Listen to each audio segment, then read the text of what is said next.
Coucou tout le monde, c'est Capet, émission exceptionnelle tout seul. Alors pour le coup, c'est une grande première en 4 ans. Picsou n'est pas là au dernier moment parce qu'il doit prendre l'avion.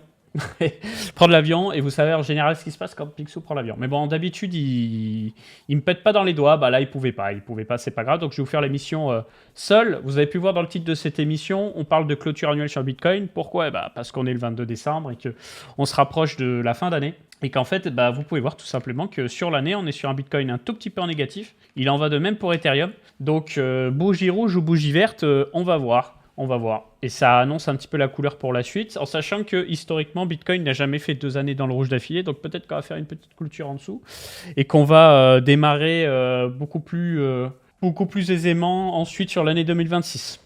Donc dans cette émission, comme d'habitude, on va traiter de l'actualité, comme on a toujours l'habitude de faire.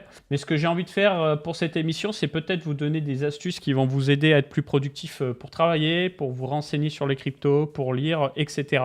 Voilà, ça va être un format un petit peu différent au lieu d'attaquer directement sur l'actualité. On va parler de tout ça. Alors déjà, j'aimerais commencer par un premier truc. Vous connaissez peut-être Hightech Capital, qui a mis son compte en privé d'ailleurs, qui parle beaucoup du marché global et pas seulement du marché crypto. Et là, ces derniers temps, il s'excite énormément sur le marché action. Alors déjà, merci beaucoup Foxy pour le sub. Il s'excite beaucoup pour le marché action et c'est vrai que petit à petit, vous voyez que je regarde les actions, j'investis pas. Je sais que dans cette méta chassée aux sorcières aussi, on est là à dire « Ouais, les gars des cryptos, c'est bon, ils passent aux actions, on fuck les cryptos. » Non, c'est qu'en fait, moi, personnellement, j'ai fait que des cryptos pendant 8 ans, depuis 2017. J'ai jamais investi dans les actions. J'ai toujours regardé de loin, mais voilà, je me disais, il y avait plus de profits à faire dans la crypto. Bon, bah là, c'est en train de changer, du coup, c'est dans les actions qu'on fait des profits. Et on peut voir, du coup, Hightech qui nous parle des actions liées à l'aérospatiale, puisque justement, on a l'entreprise SpaceX qui va bientôt être cotée en bourse, avec une valorisation absolument déconnante. Donc, le marché est en train de presser un petit peu la concurrence. Donc, je regardais ça, et j'avoue que j'ai été assez impressionné. Alors déjà, regardez, j'ai eu le premier réflexe, ça a été de regarder AST Space Mobile, parce que pour le coup, j'y connais rien. Space Mobile, stock, regardez la performance des actions dans l'espace. Voilà. Déjà, tu te mets fin 2024, on avait une action à $2, elle est à 86 $. Donc déjà, il y a des gens qui sont en x40 sur l'action, si j'ai bien compris, x40 sur l'action, en l'espace de 1 an et demi. On a l'impression d'être dans les altcoins, et c'est exactement ce qu'il m'avait dit. Je l'avais vu il y a quelques temps à Dubaï. Il m'a dit franchement, le marché action, sur les moyennes capitalisations, t'as l'impression d'être sur les altcoins de 2017. Et pour le coup, je disais, ah oui, d'accord, machin, mais le truc, c'est que je ne sais pas encore où regarder, mais sachez qu'il y a des médias spécialisés actions, que nous, très très probablement, on va aussi tranquillement, en plus des cryptos.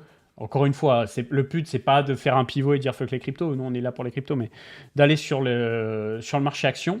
D'ailleurs, sachez que à l'époque déjà, c'était un sujet de parler un peu plus des actions et de la TradFi de manière générale.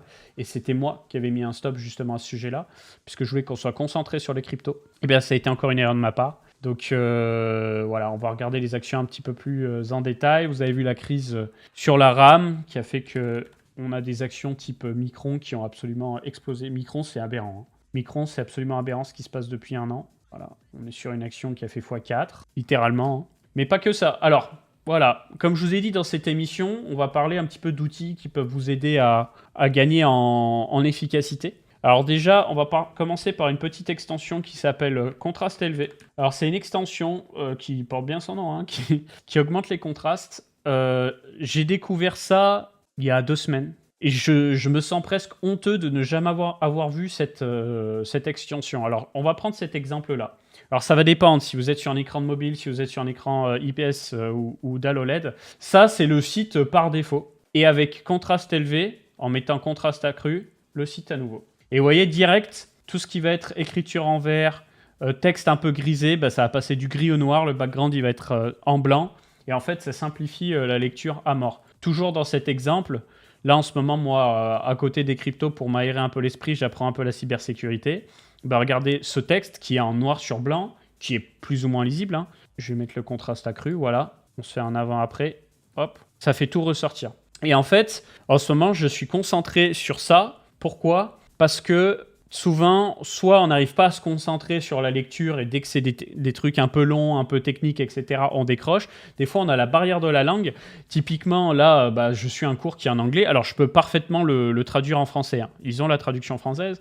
Mais des fois, tu as besoin de connaître les mots en anglais par-dessus. Donc, pareil, tu as une extension qui s'appelle Immersive Translate, qui est une extension Chrome qui va vous permettre de traduire votre texte. Voilà. Et je vous montre ce que ça donne. En fait, vous pouvez choisir avec cette extension d'avoir les deux.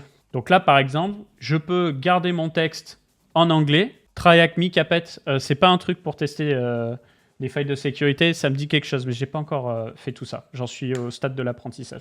Mais voilà, vous voyez, on a du texte en anglais, on a du texte en français. Donc ça marche sur des sites, mais ça marche sur Twitter, hein. Typiquement, je prends le tweet d'Icetech. Bon, il y a le bouton traduire, mais des fois, vous savez, la traduction ne se fait pas. Ou alors, quand c'est des très très longs textes, vas-y, allez chercher le bouton traduire, c'est un peu horrible, quoi.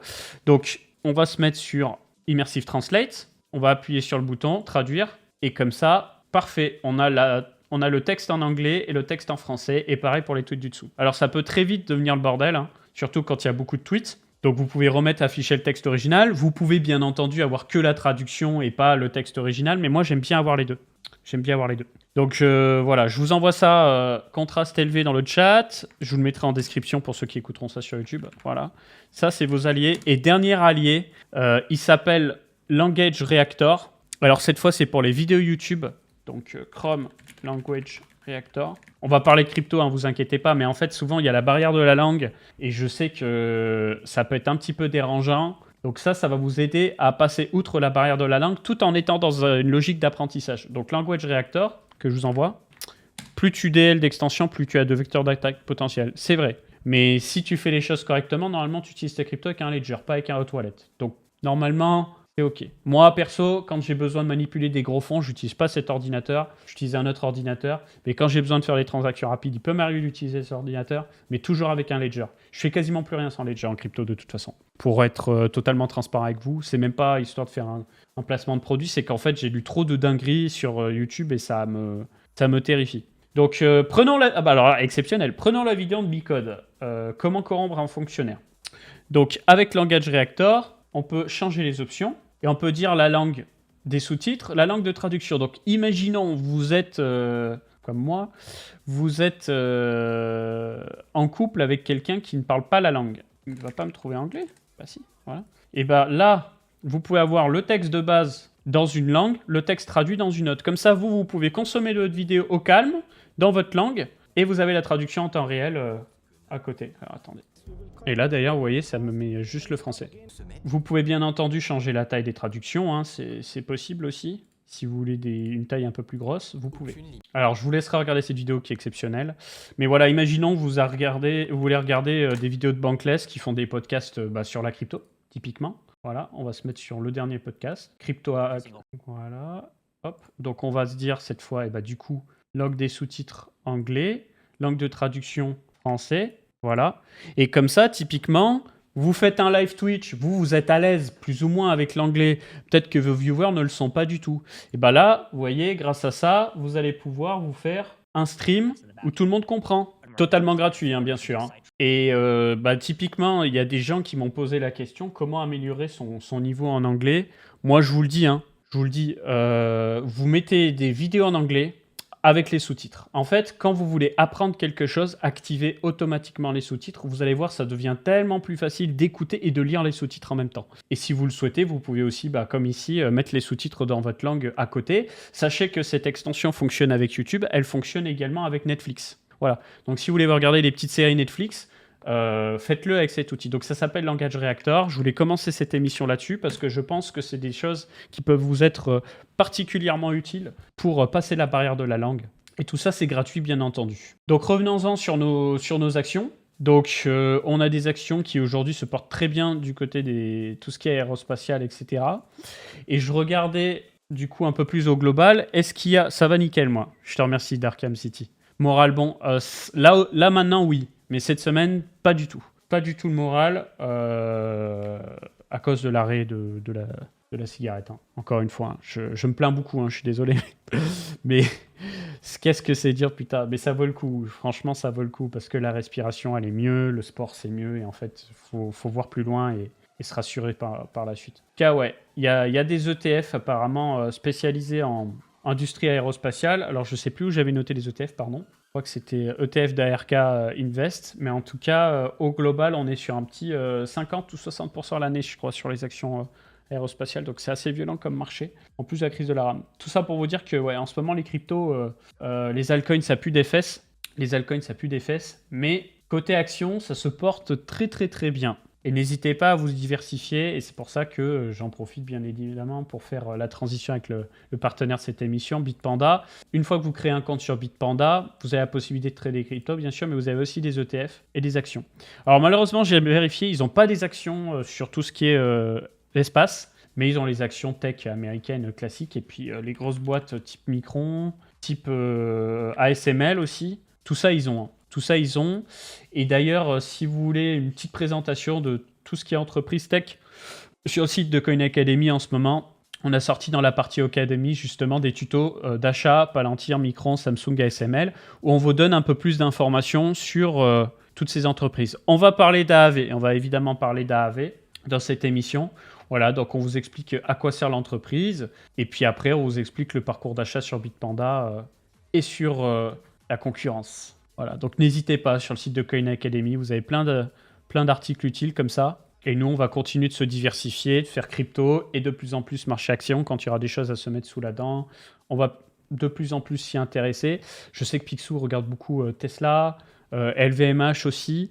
Moi, je vous ai dit, niveau action pour le moment, j'y suis pas allé. Parce qu'en fait, niveau crypto, je suis sorti un max. Et là, en fait, je suis dehors parce que ça me permet de respirer. C'est-à-dire que là, en fait, si le marché monte, il me reste un peu d'Ether, il me reste des alts, ça monte, je gagne des sous. Le marché baisse, je suis en mode, ok, je suis principalement dehors, je prends pas trop cher, je suis bien. Parce que pendant très longtemps, je suis resté totalement surexposé sur ce marché des cryptos, ce qui a énormément payé en 2017, ce qui a énormément payé en 2021, mais ça a été casserole sur casserole depuis l'année 2022, où en fait, vaut mieux être dehors et avoir des cartouches quand les gens, ils en peuvent plus, et pouvoir racheter, typiquement quand tu as un Ether sous les $2000 historiquement, et peut-être qu'on y retournera, puisque Tom Lee nous dit qu'on pourrait y retourner, même si bon. Pareil, Bitcoin, peut-être qu'un jour on reviendra sur les niveaux des $50 000, bah, c'est toujours intéressant d'avoir des cartouches. Et puis si on ne va pas sur ces niveaux-là, et bah, c'est pas grave. Voilà. Mais en tout cas, évitez d'être tout le temps surexposé, tout le temps, parce que vous voyez bien qu'on n'a pas le droit au bonheur sur ce marché. Bonsoir à tous ceux qui arrivent.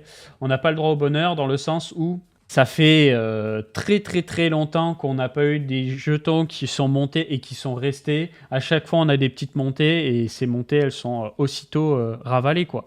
C'est ce qu'on a vu en 2024 ici. Alors attendez, je vais faire un truc. Mettre comme ça, voilà. Pour que vous n'ayez pas le chat en face. Voilà, vous voyez... 2024, on a frôlé la TH. 2025, sur Solana, on a frôlé la TH. Et ça pue, quoi. Tous les altcoins puent. C'est bon, on a compris. Vous verrez peut-être mes confrères YouTubeurs ou Twitchers vous dire « Oui, le plus dur est derrière nous. Là, ça va pumper, ça va pumper. » Peut-être. Mais vas-y, moi, c'est bon.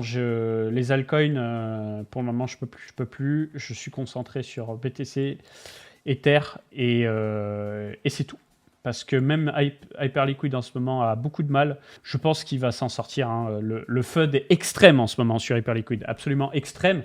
Mais c'est évident. C'est évident. Il arrive que des cryptos baissent ou des actions baissent, même s'il y a du buyback. Le buyback, c'est pas de la magie. En tout cas, Hyperliquid reste toujours un actif exceptionnel. Ils font les choses bien. Par contre, effectivement, il y a la concurrence, quoi. Il y a la concurrence et la concurrence est vraiment féroce. Too Many Token qui me dit fee switch égale action de l'entreprise, même pas sûr, le narratif ne tient plus. Bah c'est ça, le narratif. C'est pas qu'il tient plus, mais c'est juste que en ce moment, bah juste les gens sont pas rassurés sur les cryptos en fait, hein, tout simplement. Et comme ils sont pas rassurés sur les cryptos, et bah vaut mieux être dehors, laisser le marché faire ce qu'il a à faire et puis re-rentrer potentiellement quand ça pue moins. Rassurez-moi, mon micro, vous m'entendez bien, il n'y a pas de trucs bizarres, tout se passe convenablement. Parce que dans l'émission précédente, j'avais un souci de micro, je m'en excuse, je ne sais pas ce qui s'était passé. Mais là, normalement, c'est OK. OK, parfait. C'est nickel. Donc, ouais, au niveau de la concurrence, bah, on a Lighter, évidemment. Alors, Lighter, ce qui plaît déjà, c'est ce narratif pas de frais, en plus du fait qu'il y a un airdrop à farmer. Donc, vous avez peut-être vu passer ce site-là qui a été vibe codé par l'ami Ilyes. En fait, il est intéressant parce qu'il nous permet un petit peu de voir les coûts d'exécution sur les différents jetons. Donc, ça s'appelle Liquid View. Voilà. Et donc, le coût d'exécution, voilà, on va choisir un actif. On va choisir par exemple l'Ether. Vous pouvez voir qu'en fait, qu'est-ce qui ressort à chaque fois? C'est Lighter et Paradex. Parce qu'en fait, Lighter et Paradex ne mettent pas de frais. Les seuls frais sont pour les traders professionnels, en tout cas du côté de Paradex. Lighter, je suis moins sûr. Et également le slippage. Donc du coup, forcément, quand tu n'as pas de frais taker ou maker, ça fait que obligatoirement, ça coûte beaucoup moins cher. Alors Picsou nous dira que quand on commence à envoyer de la size, c'est pas tout à fait pareil. Généralement, sur les trucs un peu moins liquides, ça a tendance à moins bien gérer la size. Mais je pense que sur BTC ETH, c'est OK. Voilà. Sur BTC ETH, c'est OK. Donc, on a ce narratif des zéro fees qui commence à prendre de l'ampleur. Picsou est pas très rassuré sur ce sujet-là. Moi, j'avoue, j'ai pas vraiment d'avis parce qu'en fait, la finalité, c'est qu'il y a quand même des frais, mais les frais sont pour les traders algorithmiques et professionnels. Donc, c'est juste le retail qui peut potentiellement se faire prendre en sandwich. Voilà, donc il y a quand même un frais, il y a quand même du spread, mais l'argument marketing est au rendez-vous et ça se voit dans l'activité on-chain. Hein. Donc là, Picsou n'est pas là, Picsou prend l'avion. Il devait être là, mais en fait, il avait des trucs à gérer, il n'a pas été bon dans son organisation, il m'a dit, franchement, je préfère me désister, est-ce que tu peux gérer? Je dis oui, il n'y a pas de souci. Donc c'est pas qu'il voulait pas vous voir, c'est pas que FUD hyper liquide ou je sais pas quoi, c'est juste qu'il n'a pas été bon sur le timing. Donc du coup, ouais, Lighter, frais extrêmement bas, un airdrop à farmer. Edgix, c'est pareil. Edgix qui... Jamais bon signe quand Picsou prend l'avion, c'est clair. Edgix qui fait pas mal de bruit sur le marché asiatique, qui fait un peu de marketing sur le marché européen, mais on entend beaucoup moins parler sur le marché européen. Ensuite, Extended, pareil. Hein. Farming, airdrop et Paradex, pareil. Donc en fait, tout ça, ça va être du farming. Apex, ils ont déjà leur jetons. Hyper liquide aussi. Par contre, vous voyez que, voilà, en termes de volume, tout se casse la gueule, complet. Parce que les gens sont passés ultra bearish, en fait. Les gens sont passés bearish pour le moment. C'est quelque chose qu'on connaît, hein. C'est pas quelque chose de nouveau sur ce marché, mais c'est des choses auxquelles il faut s'habituer. De toute façon, vous voyez bien, hein, vu YouTube, vu Twitch, interaction sur Twitter, tout. Aster, tu boycottes? Non, c'est encore en fait, Aster, ils ont déjà un jeton, pardon. J'ai oublié de le dire, mais Aster, ils ont déjà un jeton. C'est les moments les plus difficiles en crypto parce que ceux qui sont là depuis longtemps, ils se disent, bon, ok, de toute façon, ça sert à rien de s'enquiquiner. Si ça pue, ça sert à rien d'être in. Voilà, vaut mieux être dehors et faire autre chose. Ceux qui découvrent les cryptos, tout va être question de timing. Il y a ceux qui vont s'acharner et qui se disent, de toute façon, je m'en fous, je suis prêt à perdre de l'argent à court terme, d'apprendre des trucs et tout. Et en fait, eux, ils sont dans un mood qui est assez positif pour leur tête, pas forcément pour leur capital, mais ils font leur baptême du feu. Il y en a d'autres qui potentiellement arrivent sur le marché crypto quand tout est trop tard parce que, voilà...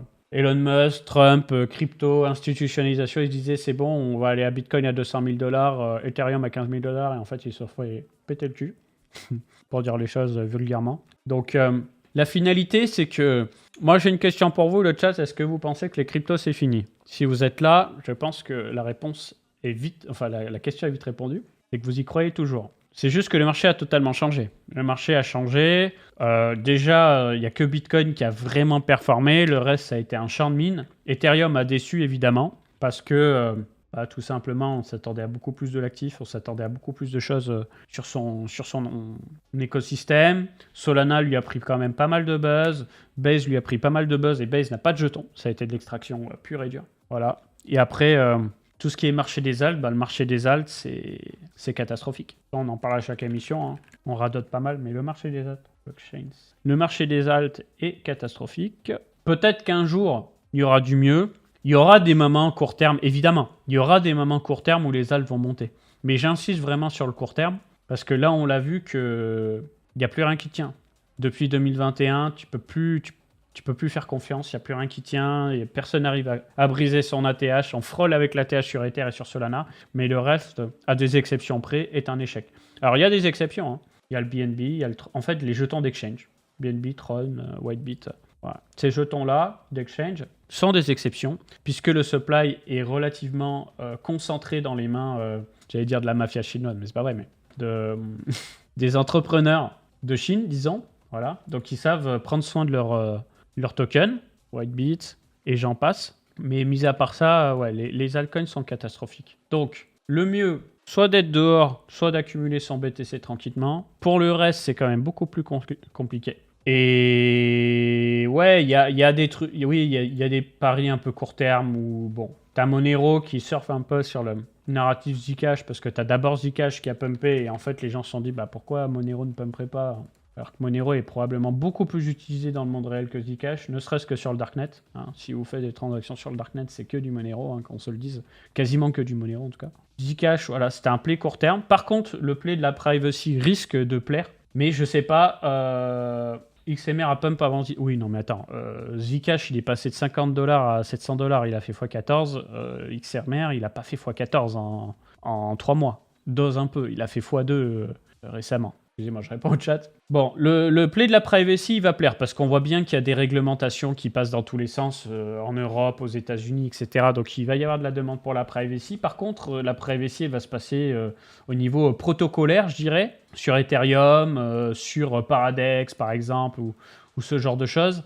Mais des crypto-monnaies privacy, je suis mitigé. Peut-être Monero peut nous surprendre, parce qu'en fait, Monero, il a toujours eu son petit buzz à part. Il a toujours fait sa petite vie, Monero, j'avoue.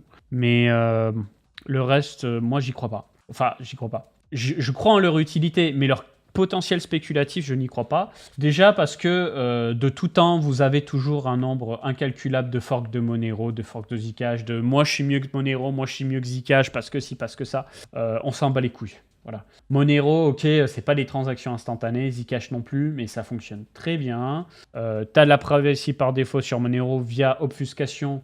T'as de la privacy optionnelle sur Zcash via suppression d'historique. Tous les autres forks, machin, personnellement, je peux me tromper, hein, mais j'y crois zéro. Et vous voyez qu'on avait eu à un moment donné une certaine volonté de faire pumper des forks, de forks, et ça n'a pas duré. Voilà, Horizon, ça s'est corrigé aussitôt. Tornado Cash, tout ça, c'est... Firo aussi, hein. Firo anciennement, pas Zcash, comment ça s'appelait déjà? Zcoin, voilà. Ça avait pumpé un peu avec le buzz de Zcash, et puis ça s'est complètement explosé, donc laissez tomber. Le Katsunino est déjà sorti, on a eu le temps de lancer sur PumpFun. Tu as un avis sous WFI? Je sais pas ce que c'est. Je sais pas du tout ce que c'est, mais ça me fait peur. Il y a une grosse match sur Monero qui va arriver, FCMP++, où ils vont rajouter encore plus de la privacy. Ok, je suis pas au courant. C'est peut-être ça aussi qui a un petit peu motivé le narratif. En tout cas, Monero, très sympa. Autre différence aussi entre Monero et Zcash. Zcash a un supply limité à 21 millions comme Bitcoin. Monero, comme Ethereum, a un supply illimité. Alors, ça ne veut pas dire qu'ils impriment comme des abrutis. Hein. Ça veut juste dire qu'ils n'ont pas gravé dans le marbre un supply fini. Il y a une petite inflation chaque année. C'est dans le programme, c'est voulu. C'est les seuls capettes, il faut que tu nous sortes des pépites alt. Franchement, j'ai pas la force. J'ai pas la force. À la limite, je fais le grand écart sur Solana parce que j'adore Solana. Solana, pourquoi pas hyper liquide, mais franchement, les altcoins, j'ai pas la force. Ça a été tellement un champ de mine, j'étais tellement déçu. En fait, c'est extrêmement décevant parce que moi, la concurrence des monnaies, j'y crois à mort. Le fait d'avoir ce Web3, de la tokenisation, le fait d'avoir une économie avec un jeton, la communauté en face, j'ai trouvé ça exceptionnel, surtout à l'époque du Proof of Work où tu pouvais les miner et tout. Sauf qu'il y a eu une démultiplication des jetons, des équipes, ça a été vraiment une logique d'extraction pure et dure où ça a été énormément d'argent gaspillé, d'argent des investisseurs, donc d'argent des autres, évidemment, c'est toujours plus facile de gaspiller l'argent des autres. Et le premium des Layer 1 n'existe plus, c'est-à-dire qu'on pouvait encore se dire, bon bah voilà, tous les altcoins sont plus ou moins un champ de mine, mais les Layer 1 en général s'en portent bien. Mais aujourd'hui, même le premium des Layer 1, c'est zéro pointé. Tous les derniers L1, à l'exception des paires liquides, ça a été catastrophique. Et les L1 narratifs... Il y en a un à la limite que je surveille, dont je ne donne pas la mort parce que je trouve les fondamentaux intéressants, c'est BitTensor. BitTensor que je trouve très intéressant, mais BitTensor a des défauts. Bon, il a des défauts, ça imprime beaucoup d'argent, c'est un peu toujours les mêmes qui croquent la nouvelle inflation monétaire. Peu de gens utilisent les subnets au quotidien. Alors on va me dire, si, il y a une telle entreprise, il y a machin truc, mais après c'est le début. Voilà. C'est le début. Donc peut-être que BitTensor pourra nous surprendre par le futur. Mais c'est décevant. Et en fait, ce qui est particulièrement décevant, c'est que moi, au fond de moi, j'arrive pas à faire le deuil sur tout ce qui est narratif IA ou Dépine. Tu vois, BitTensor, typiquement, je trouve ça, sur le papier, exceptionnel. de vouloir pousser les gens à créer des applications liées à l'IA et autres, et les rétribuer pour ça avec une monnaie qui n'est pas vraiment une monnaie de singe, parce qu'ils essaient quand même de faire attention au niveau de l'impression monétaire. Voilà, alors c'est quoi les revenus de TAO? Bah, c'est quoi les revenus de Bitcoin? J'ai envie de te dire, tu parles des revenus Bitcoin, à part pour quelques mineurs, c'est pas un business extrêmement juteux, hein, Bitcoin. Hein. Je vais en fâcher quelques-uns. On va me dire, oui, mais si c'était pas juteux, il n'y aurait pas de plus en plus de mineurs, ce serait pas la course aux ASIC, etc., etc. Il y a beaucoup de mineurs qui mettent la clé sous la porte, justement, parce que c'est une activité qui est difficile à tenir et qu'aujourd'hui, c'est la course à l'électricité la moins chère, l'électricité la moins chère, les magouilles dans tous les sens. Et Bitcoin, c'est pas les frais de transaction qui font vivre les mineurs de Bitcoin. Et à un moment donné, quand ça va miner des miettes en Bitcoin, si le Bitcoin ne monte pas $1 million, ça va devenir un vrai sujet. Donc, attention les revenus sur Bitcoin. Pour le moment, c'est plutôt le caractère, on va dire, unique, rare de Bitcoin qui fait sa valeur, mais c'est pas ses revenus, quoi. Parce que Bitcoin a des années-lumière d'Ethereum et Solana et hyper liquide en termes de revenus. Je cherche à investir 10K sans DCA, le faire en début d'année. Ah, tu cherches à timer le marché. Bah, fais gaffe. Timer le marché, c'est compliqué. J'ai pas trop de conseils à te donner parce qu'en fait, tu vois, exemple, t'achètes maintenant, ça se trouve le Bitcoin il est à 89 000 et puis il repart comme en 40 et puis tu dis ah bah putain j'aurais dû acheter. Si ça se trouve le Bitcoin il va faire que fondre pendant un an et tu auras été content de lisser ton prix d'achat. Donc moi je suis quand même plutôt team répartis tes achats sur 1, 2, 3, 4 mois, sur plusieurs achats plutôt que mettre une grosse quicheta tout de suite. Sauf si vraiment, je sais pas, ton Bitcoin il prend moins 40% en un rien de temps et que tu te dis que ça a survendu et que ça doit rebondir. Mais tu vois, Bitcoin pourrait baisser beaucoup plus honnêtement, à court terme. Voilà, toujours dans le narratif d'Épine, souvenez-vous, je vous parlais beaucoup de LivePeer. Bah ça, typiquement, vous voyez, c'est un des sujets qui me fout le plus les boules. Parce que LivePeer, on a un article dessus. Je prends cet exemple. LivePeer, c'est le... Je ne retrouve pas l'article. Attendez, c'est quoi cette connerie? Ou c'est juste l'indexation parce que je suis à Dubaï, peut-être. Voilà. LivePeer, qu'est-ce que c'est? Alors, LivePeer, c'est quoi? C'est un protocole qui invite des gens qui ont des cartes graphiques avec justement des composants dédiés au transcoding de flux vidéo à participer à une grande aventure de transcoding de flux vidéo. Alors, qu'est-ce que c'est que le transcoding? Là, vous écoutez l'émission sur Twitch et vous savez, vous avez plusieurs résolutions. Vous avez les résolutions sources et après, vous avez des résolutions compressées. Le principe du transcoding, justement, c'est de prendre un flux et après de le convertir dans différentes résolutions. Non, Picsou n'est pas là, exceptionnellement. Et du coup, il faut de la puissance pour ça. Donc, il y a des composants dédiés, mais les cartes graphiques ont des composants dédiés pour ça. Et à l'époque où c'était encore un sujet de miner avec ces cartes graphiques de l'Ethereum ou du Monero ou du Zcash ou du Dash ou ce que vous voulez, il y avait cette possibilité de miner une crypto-monnaie d'un côté et en même temps miner du LivePeer de l'autre en transcodant du flux vidéo. Le problème, comme à chaque fois, c'est que d'un point de vue idéologique, c'est top. Le protocole est très peu utilisé. La crypto-monnaie, à part servir de récompense et à de la gouvernance et du staking, elle sert à rien du tout. Donc en fait, c'est une monnaie qui sert à être imprimée et à être dumpée. Donc, on a un superbe projet, mais on a une crypto-monnaie qui sert à rien. Et c'est souvent ça le problème. C'est comment tu arrives à aligner un écosystème et une économie, enfin une idée, avec le jeton. Regarde, en ce moment, il y a le drama AAV. Bon, AAV, c'est bien, il y a du buyback, le protocole, il est béton. L'utilité du jeton AAV, gouvernance, très bien. Gouvernance, super. Ça va intéresser certaines élites, peut-être, mais de manière générale, le retail, il s'en tape.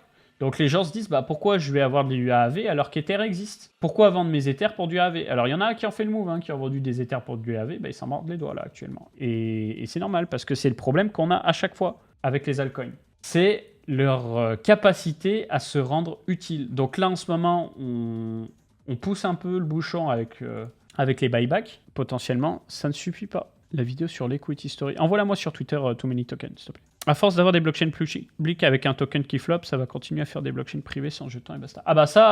Ça oui. Ça oui. Et d'ailleurs, alors, transition, on me dit du coup dans le chat, je relis le message. À force d'avoir des blockchains publiques avec un token qui flop, donc qui ne sert à rien, on va avoir des crypto-monnaies, enfin des projets de blockchain privés sans jeton. Et dans cette logique-là, j'avais noté quelque chose. Voilà, c'est Circle. Circle qui s'est offert Interop Labs Team. Alors j'y viens, puisque Putinerie ne comprend pas. C'est simple, tu vois, tu peux avoir une blockchain, comme la blockchain Tempo de Stripe, qui est une blockchain qui sert à faire du paiement, mais aux dernières nouvelles, c'est une blockchain sans jetons. C'est-à-dire qu'ils vont avoir des revenus, ils vont avoir des validateurs où potentiellement ils vont trier sur le volet le lot de validateurs. Ces validateurs vont pouvoir récupérer ces revenus, mais ces revenus, ils vont être en dollars. Ils vont pas être en altcoin, tu vois. Ton ressenti perso, on est au début du bear ou juste une pause de marché? J'en sais rien. Mais en tout cas, pour moi, on n'est pas en début de bear. On est en bear depuis quand même un bon paquet de semaines maintenant hein, sur les altcoins. C'est pas le début là, c'est beaucoup plus que le début. Et de toute façon, tu vois, si en masterclass je fais 134 viewers, alors je sais, je stream moins en ce moment, hein, mais si je fais 134 viewers en masterclass, c'est pour te dire la mentalité. Normalement, je fais 250, 300 viewers sur une émission tout seul. Au prime de marché, j'en faisais 400. Mais c'est juste que voilà, les gens sont désintéressés complètement. Et qu'en fait, pourquoi j'ai 134 viewers là tout de suite et pas 300? C'est simple. Il y a les habitués qui seront toujours là, qui aiment écouter les actualités, qui aiment l'émission, qui m'aiment moi, etc. Mais la majeure partie des gens, ils viennent pourquoi? Ils viennent pour que je leur dise cet altcoin il va monter, cet altcoin il a du potentiel, j'ai trouvé cet altcoin, j'ai trouvé ci, j'ai trouvé ça. En fait, c'est ça. Pourquoi les gens suivent Cryptomatrix, Julien Roman, Capet, Picsou, machin? C'est parce qu'ils veulent du contenu, on leur dit achète ça, ou alors s'ils ont déjà acheté, t'inquiète, accroche-toi, ça va monter. Accroche-toi, ça va monter. Et le problème, c'est que si tu leur dis pas ça va monter, bah les gens, ils sont en mode panique. Ils sont en mode comment ça va pas monter, mais je perds des sous, bah tu vois. Et le problème, il est là. Alors, c'est pas une question de Matrix la fraude, c'est pas du tout mon propos. Le problème, c'est que les gens ont besoin qu'on leur dise quoi acheter, quand l'acheter, quand vendre, et en plus de ça, avec du contenu gratuit, parce qu'il ne faut pas vendre de formation, il ne faut pas faire publicité, il ne faut pas gagner sa vie, en fait. Il faut le beurre et l'argent du beurre. Tu vois. Donc, si tu veux, la situation, elle est comme ça. Actuellement, tu vois, les marchés baissent. Bah, du coup, c'est la chasse aux sorcières. Ouais, les influx vous ont fait perdre de l'argent, etc., etc. C'est comme ça. C'est comme ça. Et c'est difficile, mais il faut tenir. Donc moi, ce que je vous dis, c'est que voilà, les cryptos, pour le moment, on regarde, on ne sait pas combien de temps ça va durer, on protège son capital, ça sert à rien de s'obstiner quand ça pue, ça peut rebondir à tout moment, mais en fait, tu sais pas quand ça peut rebondir, donc à part te masturber et dire regardez, moi je sais mieux que les autres, j'ai acheté le bottom et tout, bah tant mieux, t'as eu un gros coup de chance, bah super, t'as eu un gros coup de chance. Peut-être que tu l'auras pas la prochaine fois. Faites attention, faites attention. Faites attention dans les alts surtout. Parce que quand tu regardes juste Bitcoin et Ethereum, alors Ethereum a sous-performé Bitcoin, hein, mais si tu dézoomes, Ethereum est quand même sur une excellente perf, tu vois. Faut pas abuser. C'est juste qu'on est très gourmand. Et que dans un élan de gourmandise, eh ben malheureusement, on a voulu aller sur des alts de moins en moins capitalisés, aller pour certains sur des meme coins, etc. Et en fait, on s'est pété les dents, c'est tout. Donc on s'est pété les dents, on prend notre perte et on passe à autre chose. D'ailleurs, Pump Fun absolument terrifiant. Pourtant, ça buyback. Hein. Pump Fun, ça buyback fort. Donc on est à la moitié du prix ICO, parce qu'il y a des gens qui sont entrés à 0,00. Donc on est à la moitié du prix ICO. Ça envoie du buyback, en veux-tu, en voilà, mais ça suffit pas. Quasiment 1 million par jour buyback. Hein. Juste le marché, il est deg. Le marché est deg. Donc on attend, et puis on espère que 2026 sera un petit peu plus sympa. Voilà, tout simplement. Ça en est où le BNB? Bah le BNB, depuis la TH, ça a quand même bien corrigé, hein, mine de rien. TRX, c'est un bon projet. Bah TRX, c'est un des projets qui fait flipper, parce que, en fait, Tron, il fait flipper parce que son fondateur, il est toujours dans des coups fourrés. Il a su faire une IC auto. Pardon, excusez-moi. Il a su faire une IC auto, lever de l'argent, utiliser cet argent à bon escient pour faire des délits d'initiés, des investissements, etc., etc. Aujourd'hui, la majeure partie des jetons, il les possède, probablement plus de la moitié. Et en plus de ça, le marché où il y a le plus de volume, enfin les marchés où il y a le plus de volume. Ah, il y a du volume sur Binance maintenant, pardon. Donc sinon, tu as HTX et il n'y a pas de référencier, mais tu as Poloniex aussi. Donc HTX, bah, c'est lui, du coup, Huobi, et Poloniex aussi. Donc il contrôle un petit peu le narratif, quoi. Donc pour revenir à ce que je vous disais juste avant, parce que c'est vrai que je suis parti dans tous les sens, comme d'hab, j'ai envie de dire. Mais bon, on aime bien aussi. On aime bien les émissions comme ça. On a Circle qui s'est offert Interops Labs. Donc Interops Labs, c'est l'entreprise qui s'est chargée de créer le protocole Axelar. Vous savez, le protocole d'interopérabilité multi-chain. Et donc, ils se l'offrent parce qu'ils se disent, bon, bah voilà, d'ailleurs, je vais vous mettre un petit coup de traduction, vous la méritez, cette traduction. En gros, l'équipe derrière Axelar, eh bah, nous fait un petit communiqué pour nous dire, bon, bah les gars, on a bien mangé, merci bien. Nous, maintenant, on va bosser avec Circle sur la blockchain Arc, qui aura d'ailleurs probablement un jeton, hein, parce que l'avenir, il est avec l'USDC. Et, et pour ceux qui avaient le jeton AXL et qui étaient très engagés dans Axelar, bah vous inquiétez pas. Alors nous, on va plus s'en occuper puisqu'on bosse avec Circle du coup.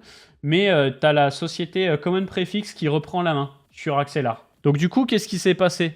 Bah les gens se sont dit, ah d'accord, bah maintenant que vous avez bien mangé, bah le jeton c'est énorme doigt au cul. Désolé, je suis très vulgaire. Je sais qu'il y en a que ça irrite, mais je suis tout seul, j'en profite. Énorme doigt aux fesses. Regardez ça. Bon bah voilà, vous pouvez continuer d'utiliser le jeton et la gouvernance, mais ce sera plus nous, ce sera quelqu'un d'autre. Alors le quelqu'un d'autre est une entreprise sérieuse, il n'y a pas de souci, hein. Mais juste bon, énorme doigt aux fesses. Et sinon, si on fait le point sur un an, on est à moins 90%. Donc c'est ça qu'il faut retenir des altcoins. C'est que vous, peut-être que vous vous dites, oui, mais moi je suis investisseur spot, il peut pas y avoir une pression vendeuse infinie sur le spot. Et vous avez raison, sauf qu'il y a des gens qui les shortent ces marchés. Et Dieu sait qu'il y en a des marchés perpétuels pour shorter ces cochonneries. Vous allez sur CoinGecko et sur CoinMarketCap, vous vous mettez sur perpétuel. Là, vous avez le centralisé et le décentralisé. Si vous voulez focus le décentralisé, voilà, vous avez DYDX, les manas. Alors, souvent, c'est pas très liquide et puis il n'y a pas tous les exchanges. Hein. Mais tout ça pour vous dire que ça short à mort. Voilà. Et du coup, bah, c'est compliqué. 1$ sur 1$, c'était l'ICO Axelar. Bah, impeccable. Belle opération. Bah, de toute façon, moi, je vais pas vous faire la leçon sur les pré-sales. Hein. Les ICO, les pré-sales, j'ai fait que me faire démolir. C'est pas vrai. Non, c'est pas vrai. En fait, quand on était en 2024, ça s'est très bien passé. Mais dès 2025, ça s'est très mal passé. Donc, je suis à peu près break-even, peut-être en mini-perte. Par contre, j'ai des jetons qui sont vestés qui peuvent baisser, donc potentiellement, je peux avoir une perte plus grande. Mais tu as tout le stress, la compta, puis tu t'attends à beaucoup mieux de tout ça, quoi. Mais je les aurais perdus sur d'autres altcoins, hein, autrement, probablement. Donc, voilà. Donc tout ça pour dire que pré-sale, pas pré-sale, ICO, pas ICO, tant que c'est des altcoins ou des NFT, le risque de se prendre un doigt aux fesses est énorme en ce moment, dans la configuration actuelle de marché. Peut-être que dans 5 ans, ce sera différent, peut-être même dans 3 ans, mais là, tout a été essayé. Tout a été essayé. Les grosses inflations avec les grosses récompenses de staking, le buyback, la gouvernance, la dictature, tout ce que vous voulez, ça marche pas. Il y a trop de jetons, les gens savent plus où donner de la tête, les liquidités, on sait pas où se placer, donc voilà. On va parler d'AV, tout à fait. Alors écoutez, laissez-moi reprendre un petit peu toutes les notes. On en a ouvert les onglets là quand même. C'est parti. Donc encore une fois, bah, merci beaucoup à Bitpanda de sponsoriser cette émission Masterclass, comme à chaque fois. Donc Bitpanda qui vous sert à acheter des actions, des cryptos, des ETF, des métaux précieux. Voilà, je vous laisse le lien en description et en commentaire épinglé pour ceux qui m'écouteront sur YouTube. Je vous présente la plateforme à chaque fois, mais voilà. C'est une plateforme en ligne one, il propose aussi des marchés en spot margin si vous voulez trader avec levier, c'est possible. Faites attention avec les leviers, évidemment, mais sachez que c'est possible de shorter, c'est possible de long. Vous avez tout ce que vous voulez, donc n'hésitez pas. Et vous avez des cryptos, vous avez tout ce qu'il vous faut. Matières premières, en ce moment, il y a l'or et l'argent qui explosent d'ailleurs, hein, comme d'hab. Hein, les sachants qui nous disaient « Ouais, l'or est déjà trop haut, ça va pas monter plus », bah regardez, l'or, il continue de monter. Forcément, c'est la dédollarisation en ce moment. Vous pouvez vous faire un petit plan épargne au calme. Vous choisissez quel type d'actif vous voulez acheter, soit de l'or, soit une action, soit des cryptos, et vous pouvez acheter toutes les semaines, tous les mois. Vous pouvez faire tout ça avec Bitpanda. Voilà, plateforme régulée, il n'y a pas de souci. Donc merci à eux de sponsoriser cette émission. Et donc j'enchaîne. Donc pas mal de drama sur AV. Donc déjà, il y a une baleine qui s'est déchargée, bien comme il faut. Elle a encaissé une belle perte hein, sur ses actifs. Voilà, elle a dit à AV, allez, je me barre, je me barre.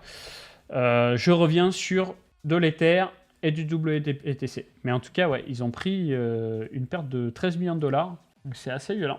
Ensuite, oui, Bitpanda, il faut ce KYC, tout à fait. On m'a demandé dans le chat. J'enchaîne. Ensuite, du coup, au niveau du... Ah, il me semblait que j'avais mis plus de notes au niveau du drama. Alors, pour faire le drama, très simple, hein.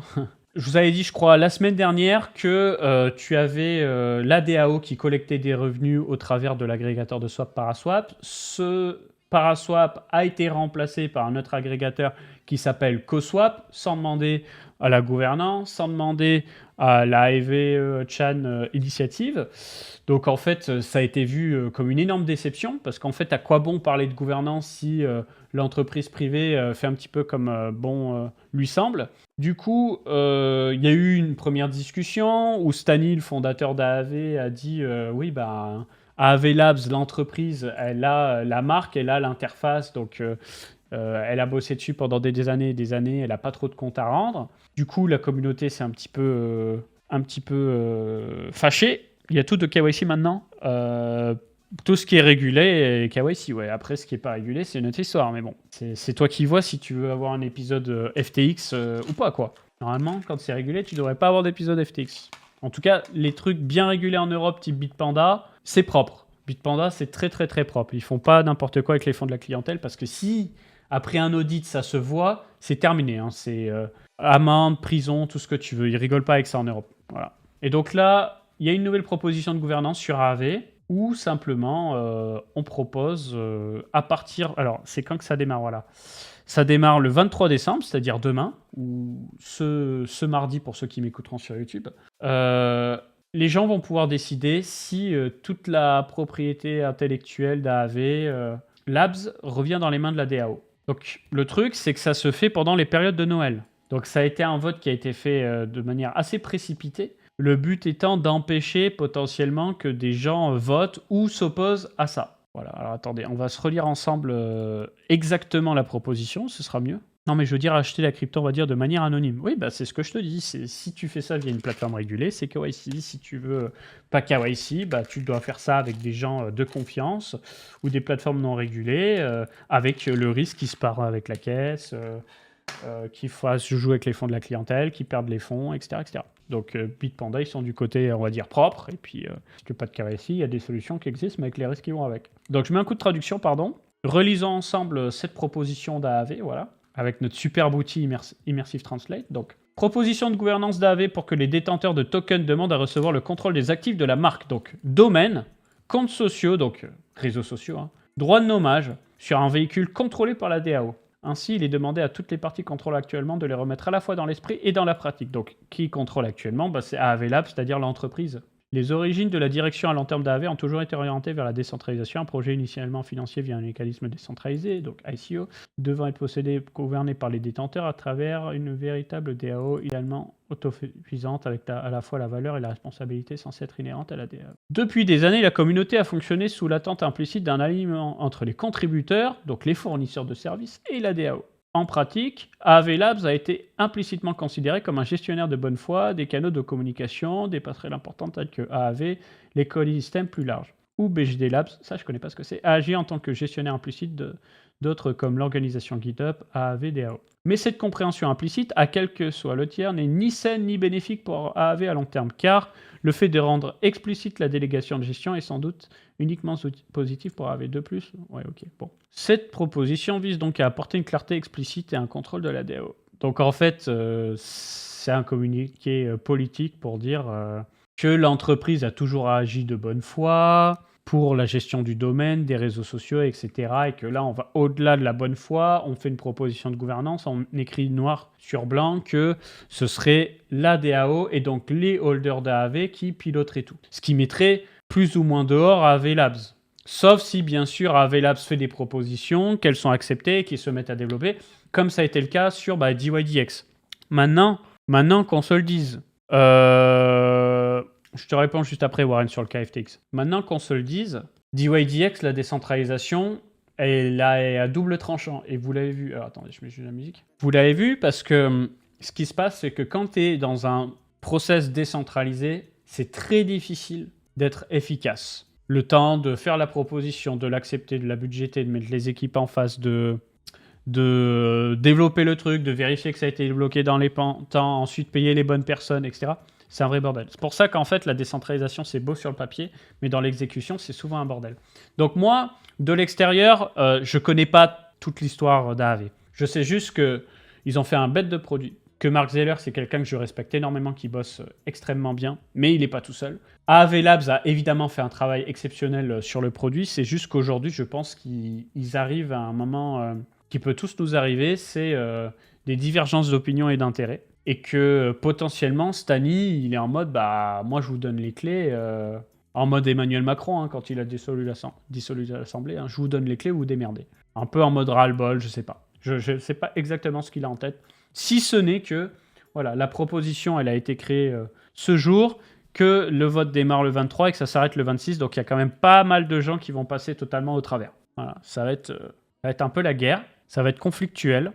Et voilà. Et pour répondre, donc FTX c'était régulé, la régulation c'est garantie juste que l'utilisateur. Alors il y a régulé et régulé, copains. Parce que on peut critiquer l'Union européenne. Hein. Je suis le premier à critiquer l'Union européenne qui me casse les couilles avec ses réglementations à longueur de temps. Mais quand tu es réglementé sauce Union européenne, c'est audit à longueur de temps. Franchement, normalement, ne jamais dire jamais, t'en es pas au stade où tu apprends que les fonds de la clientèle est géré par un tiers et qu'en fait les fonds ne sont plus disponibles parce qu'ils ont été prêtés et qu'ils ont été perdus et que patati et que patata. C'est quelque chose qui ne peut pas arriver en Europe. Parce que les réglementations de l'époque, tu avais un truc aux Bahamas, merci quoi. Tu avais des fonds qui étaient gérés par l'entité Bahamas, tu avais une petite entité chypriote européenne où tu n'avais que les clients inscrits depuis une certaine date, etc. Ensuite, tu avais une autre entité aux États-Unis et tu avais Alameda Research. C'était le bordel. C'était réglementé, ça ressemblait à rien. Alors qu'aujourd'hui, voilà, on voit qu'il y a les proof of reserve avec des audits réguliers. Tu n'as pas les fonds de la clientèle qui sont utilisés par des tiers pour générer du rendement. Ils n'ont pas le droit. En tout cas, dans le système bancaire, les néobanques et normalement dans les cryptos, ils n'ont pas le droit. C'est-à-dire que quand tu déposes, par exemple, sur Bitpanda, Bitpanda va gagner de l'argent sur des commissions, mais il ne va pas gagner de l'argent parce qu'il va utiliser ton pognon pour le faire travailler. Il ne va pas prendre de risque avec ton pognon. Il n'a pas le droit. Ces fonds, ils sont déposés normalement sur des comptes à part qui sont cantonnés. Donc, si Bitpanda fait faillite ou si un de ses concurrents régulés fait faillite, eh bien, on peut procéder rapidement parce que les fonds, ils sont déjà dans un compte cantonné, à part. Ils ne sont pas chez des tiers qui font joujou. Tu vois ce que je veux dire ? Il devient quoi ce Alameda ? Alors Alameda n'existe pas, c'était un nom d'entreprise. Par contre, Sam Bankman, ouais, il est en toll et puis la directrice de Alameda est sortie de toll. Et on va parler de toll avec les actualités du jour. Donc je continue. Victoire pour la défi. Donc par contre, effectivement, la SEC abandonne son enquête sur AAV. Donc ça, c'est un signal qui est bon pour AAV, mais aussi pour le reste de l'écosystème, parce que ça veut dire que tout simplement, le régulateur américain ne devrait pas casser les couilles. Donc déjà, ça va en rassurer plus d'un pour émettre des initiatives sur ce marché. Ensuite, voilà, moi je voulais vous parler de l'affaire Terra Luna. Parce que j'ai appris des choses cette semaine et je ne savais pas tout ça. Je savais que c'était malveillance max, hein, mais je ne pensais pas que c'était malveillance max à ce point. Donc je m'explique. Donc récemment, vous avez vu, Do Kwon a été envoyé en prison. Il a pris 15 ans. Bon, moi j'étais un peu mitigé. Oui, il a fait le bonhomme. Oui, il a fait de la merde. Oui, ça a été un fiasco. Mais voilà, c'est un projet crypto qui a raté. C'est juste que c'est un projet crypto extrêmement capitalisé qui a raté. Sauf qu'il se trouve qu'il a énormément menti et qu'il n'a pas menti tout seul. En fait, le fait que l'UST, donc le stablecoin algorithmique de Terra Luna, ait tenu aussi longtemps, c'est parce que derrière la stratégie d'arbitrage, qui devait être une stratégie d'arbitrage faite par des membres de la communauté, il n'était en réalité pas fait par plein de membres de la communauté, il était fait par des market makers, et plus précisément, beaucoup par Jump Trading. Alors pour ceux qui ne connaissent pas Jump Trading, c'est un des plus gros...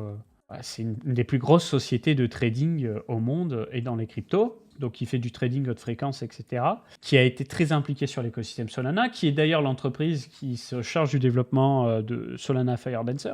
Et c'est aussi donc le market maker historique, on peut dire ça, market maker, c'est aussi un acteur historique qui bossait avec Terra Luna. C'est-à-dire qu'à chaque fois que l'UST de l'époque, donc je vais me mettre sur l'UST classique, à chaque fois que l'UST passait en dessous des 1$, ce qui devait se passer, et ce qui s'est vraiment passé, c'est que normalement, tu as des gens qui l'achetaient à un prix plus bas et qui le faisaient remonter naturellement à son peg de 1$. Et on avait eu, par exemple, à cette période, en mai 2021, un petit dépeg. On avait même eu un dépeg, je crois, un petit peu plus agressif. Et en fait, quand ça avait dépeg, c'est pas la communauté qui a joué le jeu et qui s'est amusée à repeg le stablecoin. Non, c'est Jump Trading. Donc en fait, Jump Trading a dépensé énormément d'argent, des dizaines de millions, peut-être même plus d'ailleurs, des dizaines et des dizaines de millions pour repeg l'actif. Sauf que publiquement, Do Kwon disait « Ah ouais, ça a dépeg, mais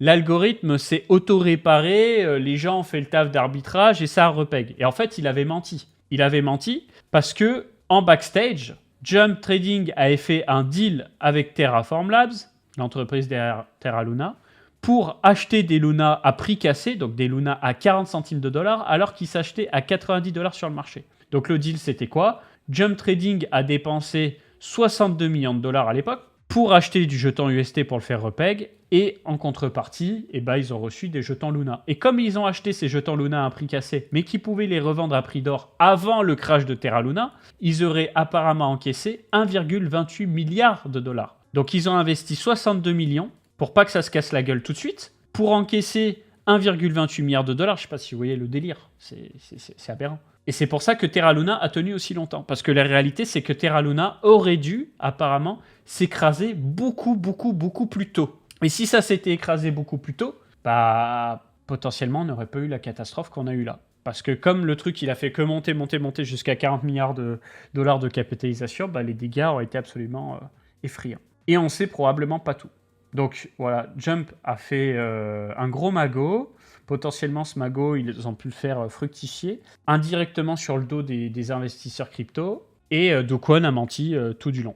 Voilà. Donc aujourd'hui, la personne qui est en charge d'essayer de récupérer des fonds pour rembourser les gens qui ont été touchés par le crash Terra Luna, essaie de récupérer 4 milliards de dollars auprès de Jump Trading. Elle les récupérera probablement pas, mais il y a moyen qu'elle se récupère quelques centaines de millions de dollars dans cette affaire. Je sais pas ce que ça va donner, parce que Jump Trading, c'est gros, hein, ils sont pétés dosés, ces gens-là.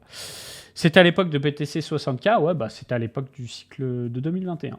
Je continue. Donc le vote, ça dépend à quelle temporalité, les gars, parce que tout 2021, Bitcoin, il a jonglé entre 30 000 dollars et 69 000 dollars. Voilà, donc c'est dans cette période-là. Et après, le crash Luna, ça s'est passé en avril 2022. Ça s'est passé ici, par là, début avril.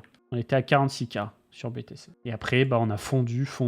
Ça a été absolument atroce. Voilà, donc Uniswap qui lance le vote pour le fee switch. On y arrive. Donc si le vote passe, et il devrait passer parce qu'absolument tout le monde dit oui, on va avoir un burn rétroactif de 100 millions de jetons unis. Donc le supply va être réduit et les gens ont tendance à pricer l'information. Mais de manière générale, tu as toujours un pump extrêmement rapide, extrêmement court terme qui est ravalé aussitôt. J'ai l'impression que c'est comme ça absolument à chaque fois Uniswap. C'est un actif pareil, hein, on en revient toujours au même. Hein. Tu as une news, ça pump, puis c'est ravalé. Là, ça pump. Mais je pense que dans les jours qui viennent, ça va être ravalé. Alors, j'irai pas jusqu'à vous dire d'aller shorter. Hein. Mais juste, regardez. Quand ça a parlé du fee switch la première fois, on est passé de 5 dollars à 9. On a quasiment fait x2. Et puis après, ça a été complètement ravalé. C'est horrible, ces altcoins. C'est horrible. Moi, je vous jure, je suis triste parce que j'y ai cru. Et surtout, j'ai dédié tellement de mon temps à les analyser, à monter un média de toutes pièces avec Picsou, avec Alex, avec Anto, Baptistin, Hugo, et de voir ce résultat-là, ça me dégoûte en fait. Mais c'est un peu comme l'explosion de la bulle Internet, tu vois. On va en baver pendant des mois, peut-être même des années, et puis après, on reverra peut-être le soleil ou peut-être pas. En attendant, juste protégez-vous. Hors Bitcoin, faites attention à ne pas dilapider votre capital dans des actifs qui ne valent pas le coup. Ensuite, ça, vous en avez probablement entendu parler. On a un trader qui a perdu 50 millions de dollars dans une attaque d'adresse poisoning. Alors moi, j'étais choqué. Je ne comprends même pas comment c'est possible. En fait, il a fait une transaction test de 50 dollars. Et puis, au lieu de reprendre la même adresse, il semblerait qu'il soit allé dans son historique de transaction, qu'il recopie l'adresse, et en fait, il a recopié l'adresse d'un hacker qui n'est pas tout à fait la même adresse, et il a envoyé 50 millions de dollars à un hacker. Je ne comprends pas comment c'est possible. Moi, j'ai une théorie chapeau d'alu sur ça, c'est que tu as des gars qui font un cinéma pour inventer le fait qu'ils aient perdu de l'argent pour pas payer d'impôts. Mais je ne peux pas le prouver. Je ne connais pas tous les tenants et aboutissants. En tout cas, voilà, déclaration de perte fiscale. Tu as eu la même idée que moi, Psycho, dans le chat, vous voyez ? Tout ça, pour moi, c'est du cinéma. Si tu perds 50 millions de dollars d'une adresse poisoning, non, franchement, faut arrêter. Donc là, du coup, il a fait une transaction on-chain pour dire « Ouais, je suis prêt à te donner 1 million de dollars si tu me rends les 49 millions et tout. » Mes couilles, hein. À mon avis, c'est bon, c'est terminé, fin du game. Hein. Je pense que c'est une magouille. Après, je peux pas le prouver. Hein. Mais c'est comme quand tu vois des CryptoPunks qui sont achetés quelques dollars. Pour moi, tout ça, c'est de la magouille. C'est la grosse magouille. Hyperliquid propose de burn tous les hypes accumulés par les assistant funds. Donc, vous le savez, il y a quasiment 13% de l'offre en circulation de Hype qui a été buyback avec les revenus d'Hyperliquid, ben, ils ont enfin officialisé le fait, on va faire un vote, et si ce vote il passe, eh bien, on va les burn ces jetons. Donc, on va pas se les mettre dans les poches, on va pas les redistribuer ou je sais pas quoi, on va juste les burn. Donc, je sais pas pourquoi ils ont fait ça sur ce timing-là. Peut-être parce que le hype était en train de baisser et qu'ils commencent à toucher leurs jetons, donc ils voulaient maintenir le prix. Mais en fait, le marché n'a un petit peu grincé des dents. Il y en a d'autres qui ont kiffé, mais le marché a été très mitigé. Par contre, au niveau du prix, cette semaine, vous voyez, ça n'a pas eu d'impact particulier, en fait. Hein. Voilà. Donc, on a toujours un hype autour des 25$. Du coup, plus d'assurance. Bah, faut croire. Non, en fait, t'as un deuxième fonds, je crois, mais je comprends pas trop je comprends pas trop la logique. En vrai, je comprends pas pourquoi ils font ça. Voilà. Donc le vote se terminera le 24 décembre. Et j'ai essayé de trouver une page où on peut voir où est-ce qu'on peut voter. Je ne l'ai pas trouvé. Voilà. Je ne l'ai absolument pas trouvé. Hyper ne pourra pas assurer son futur reg pool, n'abusons pas. Non, je pense que juste là, le marché au global il pue, que les buybacks ne suffisent pas, qu'il y a un peu de concurrence en face, genre Lighter, Aster, Extended, Paradex, tout ça. Et voilà. C'est la période où tout le monde grince des dents, les espoirs se perdent, les gens vendent, capitulent et ça crée potentiellement des opportunités pour d'autres. Moi, c'est juste que franchement, opportunité sur BTC Ethereum, pourquoi pas, hein. Mais opportunité sur les autres altcoins, je me répète, mais j'ai du mal. C'est trop dangereux à ce stade, c'est trop dangereux. Surtout quand tu vois les actions, les matières premières, l'énergie. Ça donne pas envie de se péter les dents. Parce que l'énergie, tu en auras toujours besoin. Les actions, bon, c'est des boîtes qui génèrent des vrais revenus, où tu es capable de dire qu'elles vont survivre d'ici 3, 4, 5 ans. Mais les altcoins survivent d'ici 3, 4, 5 ans, à part BTC Ether. Bonne chance, hein. Bonne chance. Parce que le problème, c'est que comme c'est des actifs numériques, avec du code que tu peux forker, c'est pas comme une boîte type Amazon ou Nvidia où tu as un tel savoir-faire que tu peux pas avoir quelqu'un qui arrive et qui dit c'est beau, je viens disrupter ton business comme ça. C'est extrêmement compliqué de disrupter un business quand il y a du hardware, de la matière première. Mais quand c'est du business numérique comme en crypto, tout le monde peut forker en fait. Tout le monde peut forker, réadapter, forker, réadapter, forker, réadapter. Et on a vu que ça. On a vu que ça. Des Ethereum killers, des bitcoins avec du code mixing intégré comme Dash, ou avec de l'obfuscation un peu plus poussée comme Monero. C'est tout le temps comme ça. Ensuite, donc, on a Coinbase qui nous a fait une grosse communication le 18-19 décembre, pardon. On s'attendait à un jeton pour le roll-up base. Finalement, pas de jeton. Ils nous annoncent simplement que on peut maintenant acheter des actions tokenisées sur la plateforme. Donc, c'est pas des actions, c'est des actions tokenisées. Et ils ont aussi intégré Kalshi pour le marché de prédiction. Donc, petit à petit, Coinbase va dans la logique super app. Donc, achat de crypto, achat d'actions, prediction market, branché au DEX de Base, branché au DEX de Solana, pour prendre des commissions un petit peu partout, quoi. Prendre des commissions partout. Comme BlackRock qui va prendre des commissions partout via le ETF, etc. Coinbase va faire pareil, Hyperliquid va faire pareil, Bitpanda le fait. Comme vous l'avez vu, il y a plein de produits. Et c'est ça le futur, c'est avoir une grosse base de clients et puis monétiser ses clients sur différents types de produits financiers. Pour moi, BNB, je le mettrai au même niveau de risque. Alors, je suis d'accord, BNB, c'est un peu à part. BNB, c'est un peu à part parce que c'est Binance, et Binance, c'est toujours le plus gros en termes de volume, etc.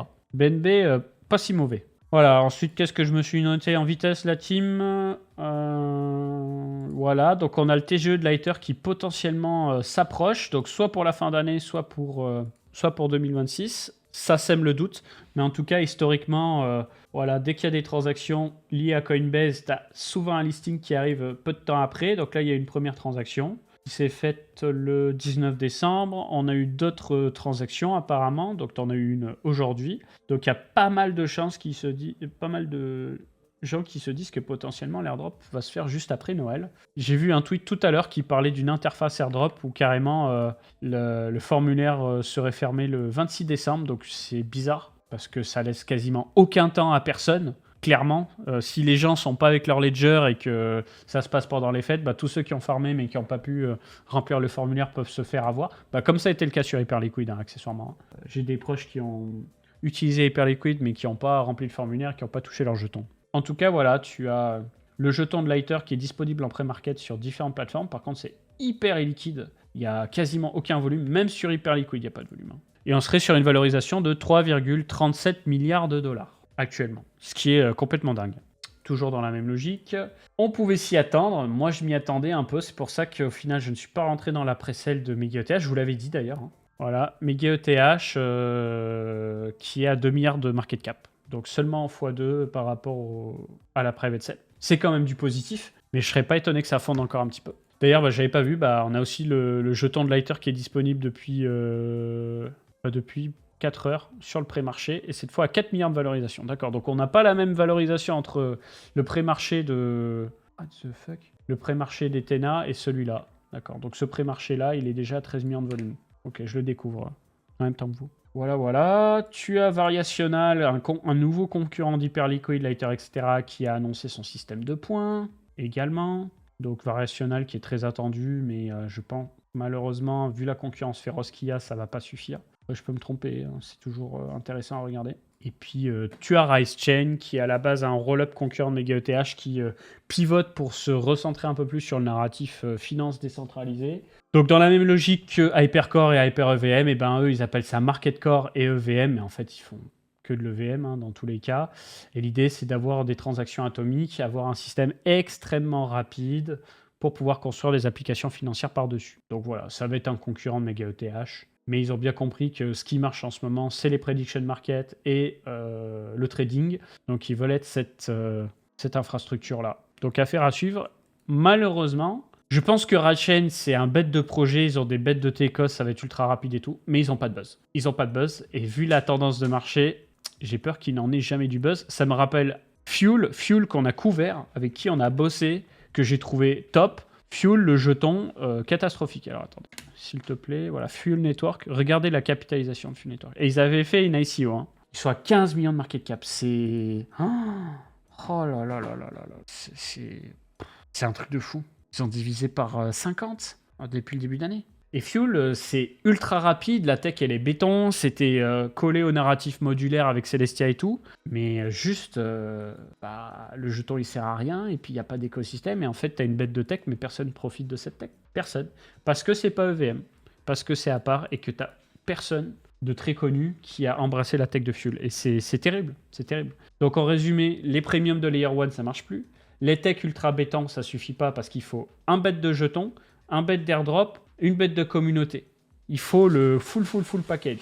Et même quand tu as tout ça, si le marché pue un peu, ça retourne sa veste comme ces temps-ci avec Hyperliquid où ça commence à dire ouais, Hyperliquid, nanani, nanana. Comment faire du rendement sur ces stables?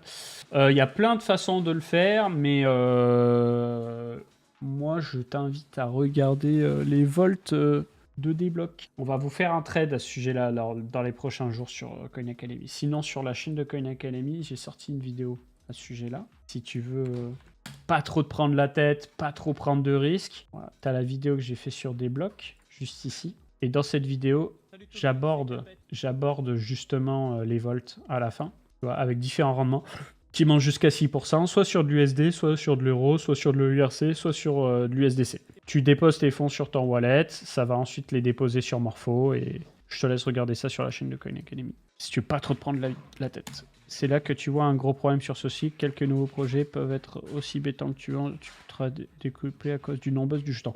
Bah, c'est juste que c'est le cycle...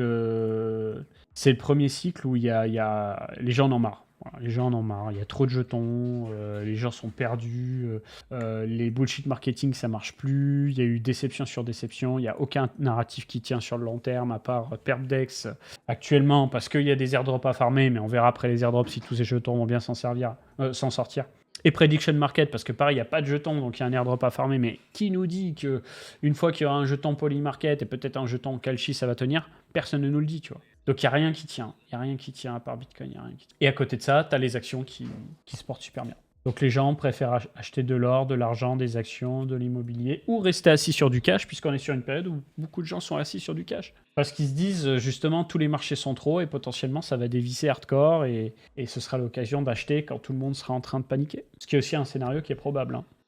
J'ai vraiment l'impression que masse de crypto bros, surtout les OG, se sont de plus en plus tournés vers les actions. Oui, alors il y a des explications à ça aussi, au-delà du fait que les altcoins sont décevants. C'est que tu as pas mal de crypto bros qui ont quitté la France, hein, ou qui reviennent en France, ou peu importe, et donc qui ont toujours envie de spéculer. Mais quand ils ont un emprunt à faire auprès d'une banque ou qui doivent montrer leurs actifs auprès d'une banque, c'est plus facile de dire j'ai X euros d'actions, donc fais-moi ton prêt, plutôt de dire j'ai X euros de BNB, Solana et compagnie, parce que le banquier va dire Moi, t'es Solana, t'es Tron et t'es Hyperliquid, je m'en bats les couilles. Parle-moi argent, parle-moi action, parle-moi patrimoine immobilier, parle-moi d'un truc que je connais. Et du coup, voilà, tous ceux qui veulent acheter de l'immobilier déjà, bah, ils préfèrent avoir des actions tout simplement. Alors, ça se simplifie maintenant, il y a les ETF, hein.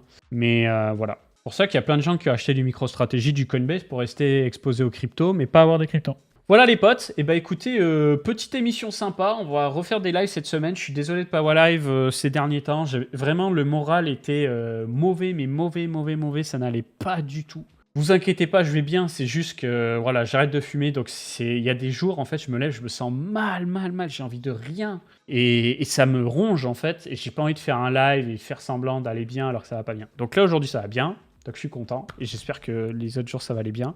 Donc on se retrouve sur twitch.tv/capetlevray et sur la chaîne de Coin Academy. Merci beaucoup d'avoir écouté cette émission en tout cas.